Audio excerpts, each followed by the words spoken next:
ख्वाई पुनों तराम ओक्सबग लोइनना राजन खुमुक्सम खुरुमजरी हौजिंग असिगी मरुवे पाउसिंग मियाम द पिजरी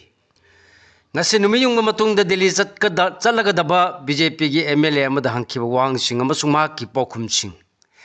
हानिग लीडर ओरंबदो अमुक खलकद्रा हंगबदा हाइब ngamde खुमलखी सेंटरना खलकप लीडर अमदा मयामना यागद्रा हंगलुबदना माकिदी यावरमलोय हायरखी हौजिंग मखाताब पाउ पिजरी कुमजा लिसिंग अनि कुनगनि थोगी फेब्रुवारी अमसुंग मार्च तांकक अनि थोना पांगथोखिबा तरानिथोई सुबा मणिपुर लेजिस्लेटिव असेंबली की मिखल मतुंग सही अदुगी मार्च थादगी लिंगलक्लगा फेब्रुवारी 9 लिसिंग अनि कुनगा मंगागी नुंथिन पुंग मरीगा मिनिट 95 रोम तारकपदे रिजाइन तहनखिबा लैंगा अदुगी लुसिंगबा अमसुंग लैंगा लोय ओरमबसिंगना ngasi निनी हुमनिगी ममांगदगी हौरदुना स्टेट असिदा चना हलकलिबा प्रेसिडेंट्स रूल गी लैंगा लोसिलहनदुना मखोगी अनोबा लैंगा अमा सेमन बिनबा सेंटरगी लुसिंगबसिंगदा तक्सिल लुगनी हाइदुना दिल्ली तमना पाइसिन खरबा मतुंग ngasi ayuk mafam madugi Sada Patel markta leiba Manipur Bhavan gi conference hall da BJP legislature gi mifam ama hiramas gi matang da pangthokre haibagi pau tabadagi pau se asina ngasi numidang waram BJP gi MLA amaga wari sanakhi पाउसी असगी माइकैदगी दी MLA असि BJP खक्ता नत्तना party असना लुसिंगदुना लेरंबा मणिपुर लैंगाक सगोली सगोते येंगनखिबा एनपीपी की एमएलए खर फाउब दिल्ली द चंगसिनदुना लैखी लैनखिबदगी महाकपु दिल्ली द लेब्रा हाइना इहान हाना हंगलुबदा महाकति इम्फाल द लैरि हरखी पाखुम असि द पाउसी असना दिल्ली द चटपा यावदब्रा हंगलुबदा महाके असेंबली कॉन्स्टिट्यूएंसी दगी इम्फाल द लाकपा नुमि निनी रोम द ngairi adubu hayeng numit yungba matung pungkhai chalakpada Delhi chananaba tharang tawri harki पाउसी असना माका सानखिबा वारिदा सेंटर की लुसिंगबा सिंगी माइकैदगी दि मणिपुर द पॉपुलर गवर्नमेंट मिनिस्ट्री अमा सोइदना लेहनिंगबगी इंगित फंगले हाइना तारे वाफम अछि सुम्ब्रा नत्रगा लानब्रा हाइदुना हंगलुबदा मागना हाय अदुबदी वारी अदु डायरेक्ट अइखोइना तारुबा नतबनिना अदुम मीगी चिंदगी ताबा हाइबदुनी अदुगुमा पाउ अदुदी यामना ताबनी दा हाइना खुमलखी लोइनना मणिपुर द पॉपुलर मिनिस्ट्री अमा लेहनबा आरएसएस की माइकैदगी प्राइम मिनिस्टर नरेंद्र मोदी दा कन प्रेसर तौरे अमसुंग स्टेट असिदा लैंगा अमा लेहनदबगी फिरेप असि प्राइम मिनिस्टर न लौरगनी हाइना तारे हाइबदना ओइरंगनी खुमलखी अदुगा करिगुंबा अनौबा लैंगा अमा लिंगलबदी हानगी दुना लीडर अदुमक ओइगदरा हाइना हंगलुबा वांगी पाखुमददी एमएलए असिना हाइबा ngamde खुमलखी ngasi numit yungbada governor imphal da thunglaragani anoba lengak semga mari leinaba thorang amata raj bhavan da pakhat kadaba leitri thasagi ani da imphal gi GM hall da pangthoki Mahatma Gandhi gi mapu kumur thorma masu numit da mahak mamang thagi tara tagi hoduna chatharkiba nation first address 75 campaign losin bagi thoram city convention center da saruk yaram laba matung numit adugi nungthin pung amaga मखाई तारकपदा IndiGo flight अमद दिल्ली दम इम्फाल थादोखिबा governor Ajay Kumar Bhalla हयेंग नुमि युंगबदा हलकलगनी हारी हयेंग नुमि युंगबदा महाक इंडिगो के फ्लाइट नंबर 6E5053 द इम्फाल एयरपोर्ट थुंगलबगा पंथदना नुमि युंगबा मतुंग पुंग 10:02 तारकपदा राजभवन द यरुकनी हारी नुमि तरुंगनी दिल्ली द लेरबा मतुंग द महाकना हयेंग राजभवन द अमुक हलकपगा मणिपुर अनौब लैंगा सेमगी मई लेनब करी करम थबक थोरमसिंग पाइखटकदगी हाइबगी वाहंग हंगदुना मसिगी खुंगुल लिरुबदा गवर्नर हयेंग हलकलबसु स्टेट असिदा पॉपुलर मिनिस्ट्री अमा अमुक हना लेहलकपगी मतंग द सेंट्रल लीडर सिंगी माइकैदगी ऑफिशियल ओइना वाफम ममता फुंदोरक्त्रिबगा लोइना इंगित फाव पिरक्त्रि हाइरि मरमसिना हयेंग महान हलकलब मतुंग द महाकी तोफम थोपा प्रेसिडेंट्स रूल लैंगा के मरी लेनब मियामगी थबक थौरमसिंग अदुमु मखा ताना सथकीगनी हाइरि पाउसी असिना थाजब याब मफमदगी फंगबा पाउ असिना मखा ताना हाइबदा हयेंगी ओइना गवर्नर राजभवन द थुंगलरो मतुंग नुमिदांग वारम पुंग 5:30 रोम तारकपदना ngapigani तारकपदा नॉर्दर्न फ्रंटियर रेलवे NFR की जनरल मैनेजर अरुण कुमार चौधरी का उनबगी प्रोग्राम अमखक lei atopa program ding asi numidang pung nipan helakpa phawda yathok lepthokpa leitri harki amaromda haujik manipur da miyam gi muse sing ya no balenga ma 7 bina bataksil lugani haiduna delhi da leptana sangsilakkiba mla sing gi marakta gi kharaga governor ga unaba leibra haina hanglubada su pawgi likhuna sinanga sinumidang phawbi goinadi governor ne status gi mla amataga delhi da unakhiba wafam leiti harki makataba paw pijari मियामना rights पीखरब मतुंग दे BJP की MLA Singh Delhi दा चलगा मखोंग पाइदुना लेंगाक सेमजगे हाजखिगद्रा मणिपुर की मियामना मपुंग फाव राइट्स पीखरब मतुंग दे बीजेपी की एमएलए सिंह दिल्ली दा अमुक चलगा मखोंग पाइदुना लेंगाक सेमजगे हाजखिगद्रा हाइना हानगी चीफ मिनिस्टर अमसुंग कांग्रेस लेजिस्लेचर पार्टी CLP की लीडर ओकरम इबोबिना हंखरे बीजेपी एमएलए सिंह दिल्ली खोंसद असी सेंट्रल लीडर सिंबु लाई दौना लाटपनिना लाई खुरंबा चटपगुम्बनी बिमोर बीजेपी के एमएलए सिंह हंदक के दिल्ली खोंसद असी सेंट्रल लीडर सिंबु लाई दौना लाटपनिना लाई खुरंबा चटपगुम्बनी हाइना इनर मणिपुर पार्लियामेंटरी कॉन्स्टिट्यूएंसी की कांग्रेस MP डॉक्टर अंगमचा बिमोल अकोइजमना फोंदोखरे वाफम सिंह असी कसाम थोंग लेबा मणिपुर दा पॉपुलर गवर्नमेंट अमा सेमगदर नत्रगा सेमलोइद्रा हाइबदु लाई सिंह अदुना लौरप वारेप की मखा पोनगनी बीजेपी की एमएलए सिंह चटलिबसी लाई खुरंब चटपगुम्बनी हारदुना मखोगी लाई ओरिबा दिल्ली की लुसिंग सिंह वारेप लौरकनी हाइकी मणिपुर दा जल जीवन मिशन इम्प्लीमेंट तौबदा अचौब स्काम अमा चथरे हाइनसु MP ना मरान सिरदुना मिशन असी इम्प्लीमेंट तौननबगी लुपा करोड़ लिसिंग अमगा चानी कुनगनी थोइगे सेमफम लाना सिजना खबरा हाइबगी सिंगनबा लेरे मिशन असी इम्प्लीमेंट तौननबगी मतंगदा हकथेंगना खुंगांसिंगदा चतुना येंगसलुबदा खुंगांग अयाम्बा मिशन असी की बेनिफिशियरी लिस्ट यावरबसु तोटी पाइप समलमद्रे हाइबगी पाव फंगले असुगुम्बा अचौब स्काम असी हाई कोर्ट ना मॉनिटर तौदुना इन्वेस्टिगेशन तौनबा लेंगाक डायरेक्शन पिबिनबा अमसुंग ऑडिट तौननबगी आथंग पिबिनबा हाई कोर्ट ऑफ मणिपुर दा पब्लिक इंटरेस्ट लिटिगेशन अमा फाइल तौखरे हाइनसु फोंदोखी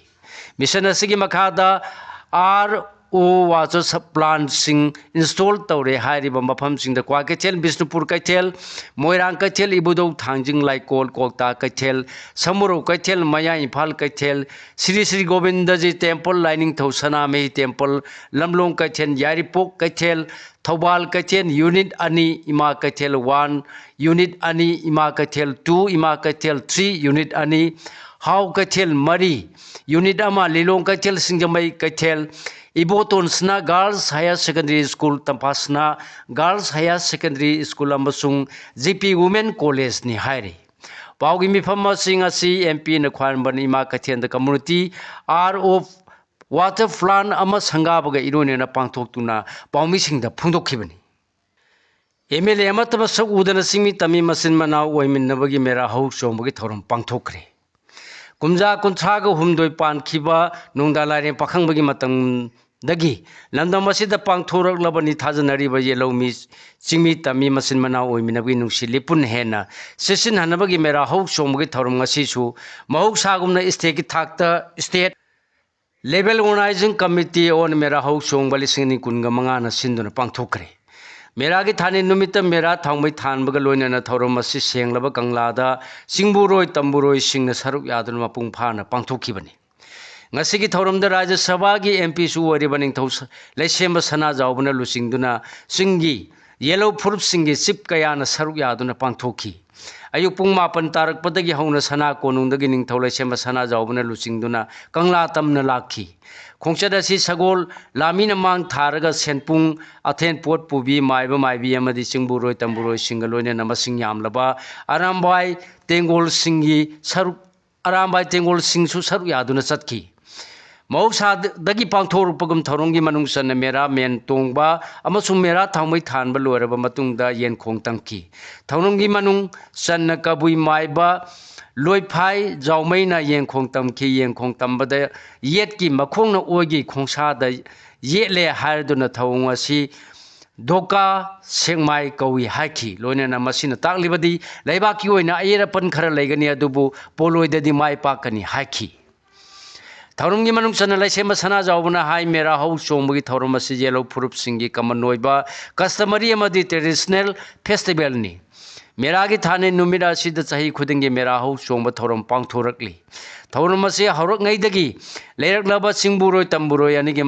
मरक्ता अमत ओइबा थौरमनी कंगलादा पालम इबुदौ नुंदा लाइरेन पाखंबगी मतमदगी थौरम असी हौदोरखिबनी मालेमदा लेरिबा फेस्टिवल अयाम्बा फुरुप अमगी लाइनिंग द युमफम ओय अदुबु मेरा हौ चोंबगी थौरम असिदी फुरुप कया अमगी लाइनिंग कयागी यावरगा पुन्ना अमत ओइना पांगथोकमिनबा थौरमनी हाकी थौरमगी मनुंग सन्ना सिंगमी तमिगी मरक्ता पो लानखी अदुगा सिंगमी येलो फुरुप सिंगी माइकैदगी कल्चरल ट्रुप याउना पुन्ना ट्रुप तरागा निपाना तोंगान तोंगानबा परफॉर्मेंस सिंग उठकी थौरम असिदा लेंगा की आर्ट एंड कल्चर लोशन की कमिश्नर एस ज्ञान प्रकाश आंगोम निंगथौ पोरेटोन सिंगी चिप सिंह सना कोनुंगी फनाइबा सिंह अमसुंग मणिपुर की मसंग नाइबा मियोय कयाना सरुक याखी अदुबु थौरम असिदा मणिपुर की एमएलए अमत सरुक यारबा थेनखिदे कल्चरल ट्रुप तरा निपाल अदुगी मनुंगदा सेनापति उख्रुल नोने कांपोक्पी अंद्रो तमेंगलोंग सुगुनु तेंगनोपल अमसुंग सौ मुंगना चिंगबगी यावखी ऑर्गेनाइजिंग कमिटी की माइकैदगी सु मेरा हौ चोंबा 2025 की सोबेनर अमा पुथोक्तुना फोंदोखी डेंगी यानोब केस निफु ngasi numudang waram health services lusingdagi phangba report ki matungina haukiba pung kunga mari gi manungda dengi anoba positive case nipu thengnare hari anoba case singa si Imphal West kuntra Imphal East taru ukhul da ama amasung Tenokpal district da ahum thengnabani hari liangmai Imphal Kaichel tampaki tungan tungan mafam singde liangmai फुरुप की मियो Singh Imphal market हाइना मिंथोंदुना मखल कया की pot sensing योलपगी मखा तारकपदा था सगी मापनगी अयुक पुंग मंगा दगी हौरदुना थांगमैबन मैसनाम लेकाई इमा पांथोइबी community hall दा Liangmai Imphal market फंगबनी कैथेल असिदा मरु ओइना organic की मना मसिंग अमदी लियांगमाई फुरुपना चिंगदगी पुथोरकपा अनौबा एंसांग नापी सिंग योंदुना मियामदा फंगनगनी हाइरे टूरिस्ट डेस्टिनेशन नम ओरिबा सेंद्रा दी प्लास्टिक सिंगी डस्टबिन ओरमले नुमितरेनगी चुमना खुंगटपद प्लास्टिक टन कया फंगले मखताबा पाउ पिजरी सेंद्रादा लेबानोबा मंगाल फाउंडेशन मणिपुर लम कोइबा सिंगबु ख्वादगी यामना पुनिंग सिंगसिनबा मफम अमा ओरिबा सेंद्रादा थासिगी अमदगी हौरदोना ngasi फावबा नुमितरेनि चुमना सथरखिबा प्लास्टिक वेस्ट कलेक्शन कैंपेन द टूरिस्ट डेस्टिनेशन अमा ओरिबा सेंद्रादी प्लास्टिक सिंगी डस्टबिन ओरमले हाइरी बीजेपी की एमएलए सिंह लेंगाक सेमनब दिल्ली चलीबसी अरुबो ओरी जॉय कुमार एनपीपी की एमएलए खरना नौब लेंगाक सेमबग मरी लेनब दिल्ली चटपद यावरिबसी पार्टी असिग मरी अमत लेनदी लोइनना बीजेपी न पॉपुलर गवर्नमेंट अम सेमगनी हाबगी मतंगदसु पार्टी लेवल द पाव फाउनब लेते हाइना नेशनल पीपल्स पार्टी एनपीपी की मणिपुर स्टेट यूनिट की प्रेसिडेंट वाई जॉय कुमार ने फोंदोखरे वाफम असी लोकताक डे सेलिब्रेशन कमिटी थांगा मदि लोकताक स्पोर्ट्स एकेडमी थांगना सिंदर पांथोखिबा 53 सुबा लोकताक डे की थौरमदा थोइबा मिथुंगलेन ओइना सरुक यारदुना फोंदोखिबनी मांगना मखाता ना हाइखिबदा हौजिक मणिपुरी द ओरकलिबा पॉलिटिकल की फिबम मसिदा बीजेपी की एमएलए सिंगना नोब लेंगाक सेमनब होनरिबासी अरुब खोंथांग अमनी होनरिबासी अरुब खोंथांग अमनी एनपीपी की एमएलए खरना लेंगाक सेमबग मरी लेनना दिल्ली की खोंचत यावरिबसी पार्टी न खंगदे करिगुम लेंगाक सेमबा ngमलबदी अफब खोंथांग ओरकप याय अदुबु सेम ngमद्रबदी अतोपा करंबो ऑप्शन लेगनी हाइब वांगसु हंखी साइंटिस्ट अहुम द फिजिक्स की नोबेल प्राइज 2015 पीरगनी सालिब सही 2015 की ओइना फिजिक्स द यूनाइटेड स्टेट्स द बेस तौबा साइंटिस्ट अहुम द नोबेल प्राइज पीरगनी हाने royal Swedish academy of sciences न लौथोखरे एवार्ड असि पीरगदब साइंटिस्ट सिंग अदुदी John Clarke Michael S Devoret अमसुंग जॉन एम मार्टिनिसनी एकेडमी असि वाफम सिंग असि पांथोब पाउगी मिफम अमदा लौथोखलदुना फोंदोखिबदा साइंटिस्ट अहुम असिना माइक्रोस्कोपिक क्वांटम मेकानिकल टनलिंग अमसुंग इलेक्ट्रिक सर्किट अमदा एनर्जी क्वांटिजेशन डिस्कवर तौबगीदमक लेमजनिंगाई ओरब मना असि मखोय अहुमद पीगदबनी हाइरी यूजी अनि फारे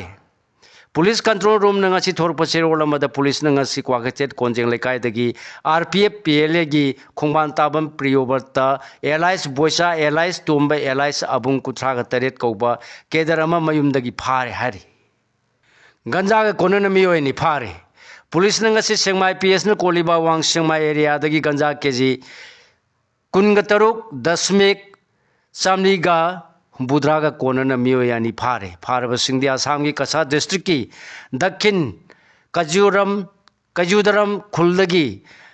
रमजान अहमद लास्कर कुनगा तरुक अमसु उखरुल की तैनेम खुंदगी मोरिन सिंह लुंखार सही कुंथ्रागा निपानी हारी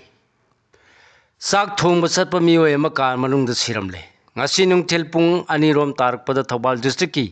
khengman thonga maning ningthibi khong paligi mafam amada car Chevrolet WB 06E 0845 amagi manungda chak thongba chatpa miyoy ama wakhal tadana leramba mafam masida chathok chasin tawriba miyamna thengnakhre hairi मियोय अदु वाखल तादन गाड़ी असगी मनुंग लेबदगी मफम अदुगी मियो सिंह थौबाल पुलिस त पाउ पिखी पुलिस लाक्तुन मियोय अदु थौबाल डिस्ट्रिक्ट हॉस्पिटल द लाइकन ननबा पुखलकपद लायंग संग असगी डॉक्टर सिंगी माइकैदगी महाक सिरबा मतुंग द पुरकले हाइना फुंगदोरखरे हाइरे लेखिद्रबा मियोय असि थौबाल कियाम सिफाई अमूरिजम लेकायदगी गोटी मयुम इंद्रनाथ चही कुंथ्रा अपोप लेखिद्रबा जीब्रोजेन कवि हाइबा खंबंगमखरे अदुमोन महाक करी कार असिगी मनुंगदा मतौ करमना सिरमलिबनो हाइबगी चप चाबा मरम खंगबा ngamdri मखा ताबा पाउ पिजरी private hospital सिंगदा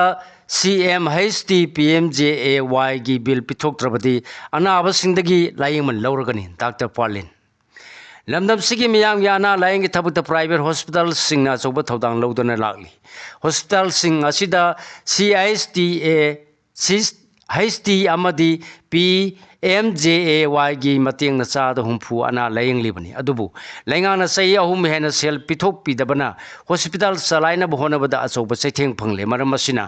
mathang tha gi taruk phawbada private hospital singi CMHT amadi PMJAY gi lupa crore marfudra henbagi bil lainga na pithorak trabadi mathang numitagi anaba singdagi layeng man lawragani haina Association of Healthcare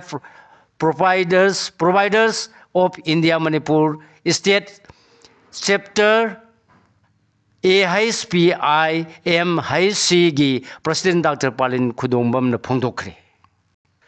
lamyan mai hijam irabaning sing painting essay writing competition pangthokre apun mai reipa ki mahiroi sinpang loop aims na chai khuding pangthok tuna lakpa lamyan mai hijam irabor ki mapok kumon ga mari leinana state level essay writing amadi sport painting competition chai sigi wona su tarama thoirak suba state level lamyan mai hijam irabor ning sing painting amasung essay writing competition ngasi mafam ahum da mahiroi lisingani ga chama rom na saruk yaduna pangthokre hairi kha manipur drama festival hugdokre Kaksing district Langmaidong Dramatic Union gi chahi humbudra suba mapo kumon thorom pangthopaga loinena nifuga nipalak suba kha manipur drama festival ngasidagi hodokre thorom sida Dramatic Union asigi chairman Dr. Y Radheshyam Y Khong Jila Parishad ki member oiramba CH Indrajit amadi social worker Y Somorjit namaru oiba miyoising oina saruk yaki Dramatic Union asigi lekhidraba founder amadi artist singi mafamda lei katuna ikai khumnabu utki yanglam asigi MLA Dr. Y Radheshyam thorumga mari lainana phungdokkibada Langmaidong Dramatic Union leirambana Manipur gi kha maikaida maming leiraba artist kaya puthokpa ngamkhre masigi mathakta tongan bai ba amadi director kaya gi platform amasu piduna lamdam sigi culture kanbadasu asoba thodang lauri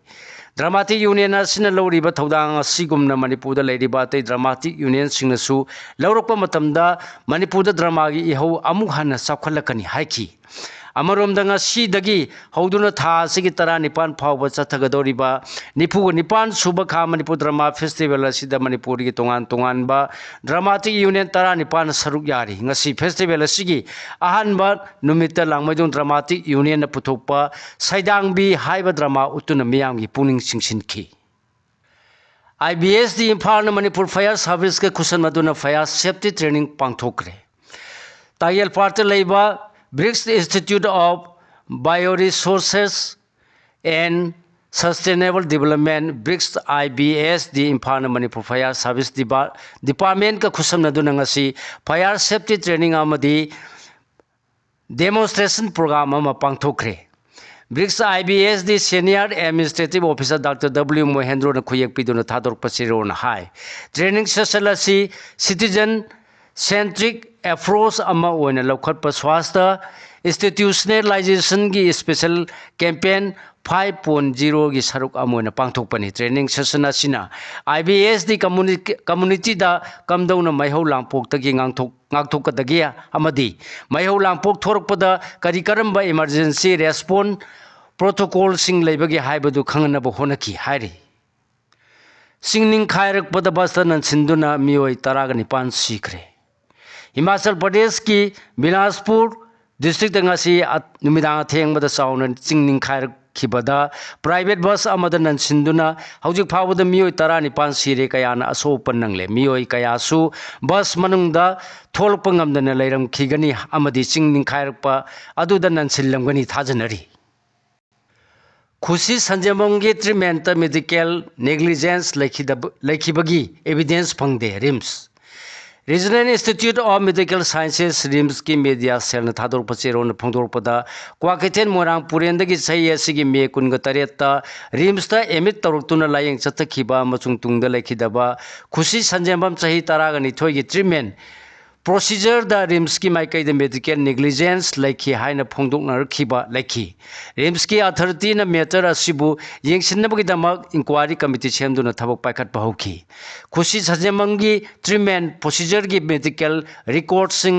कुमने येंगसिलब मतुंग अमदी हंजिन हंजिन खन्नरब मतुंग द inquiry committee न RIMS की माइकई द मेडिकल नेग्लिजेंस लेखिबगी एविडेंस अमत फंगदे हाइखि कुमजा लिसिंग अनि कुंथ्रा फावद इंडिया की हेल्थ केयर सेक्टर की